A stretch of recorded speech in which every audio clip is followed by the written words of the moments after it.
loudly. There was no light outside. It was unclear whether it was day or night. He looked at the clock. 6:30. Time to get up, in theory. But what was the use of going out at that hour if all that awaited him at the office were stacks of papers to be signed? His mood darkened. He got up, opened the windows, pulled the shutters shut, closed the windows, went and lay back down in bed, and closed his eyes. "Inspector! It's past 9 o'clock. You want me to bring you some coffee?" Adelina's voice blared like the trumpet on Judgment Day, the one that wakes the dead. He sat up in bed again. Past 9 o'clock. True, there was nothing he had to do, but all the same it was bad form to show up at the office late in the morning. Sure, and make it snappy." The rain had stopped, but he could tell that the storm was merely taking a break. His housekeeper came in with a steaming cup. He savoured the coffee down to the last drop. "There's no water, you know," Adelina informed him. Montalbano took this hard. "What do you mean there's no water? How can that be? With the deluge we've been having the past few days."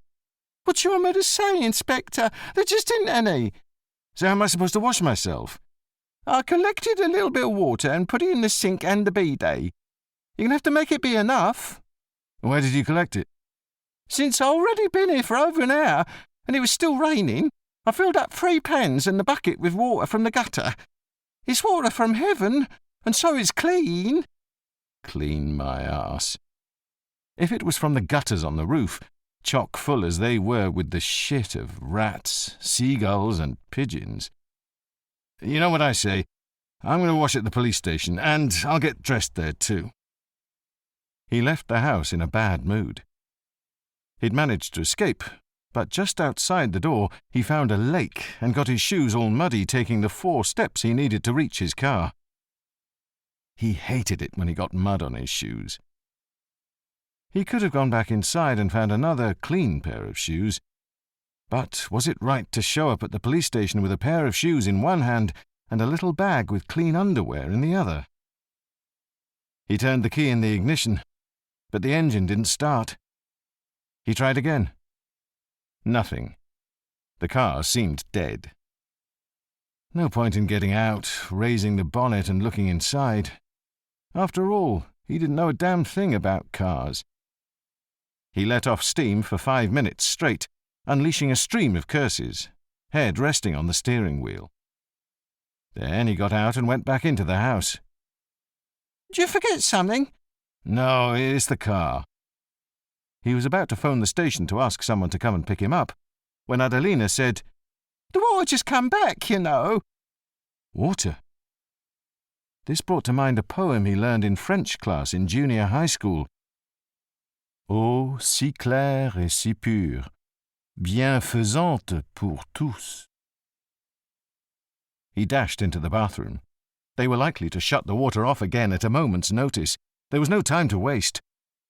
Whatever the case, better to turn up late at the office than to arrive looking like some kind of refugee. And now they even wanted to privatize water, the bastards. But you could be sure there would still be shortages, no doubt about that. And they would make you pay €1 a drop. Now, all clean and shaved, he left the house again, made his way around the lake, and managed not to muddy his change of shoes. Not until he stuck the key in the ignition did he remember that the car wouldn't start. Except that this time it did. It is said that man in a democracy is free. Really?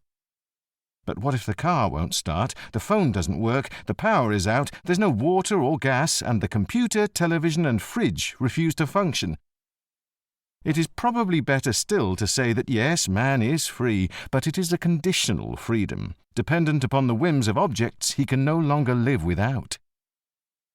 And almost as if to prove him right, the car stopped running the moment he entered Vigàta. Apparently it wanted to mess with his head.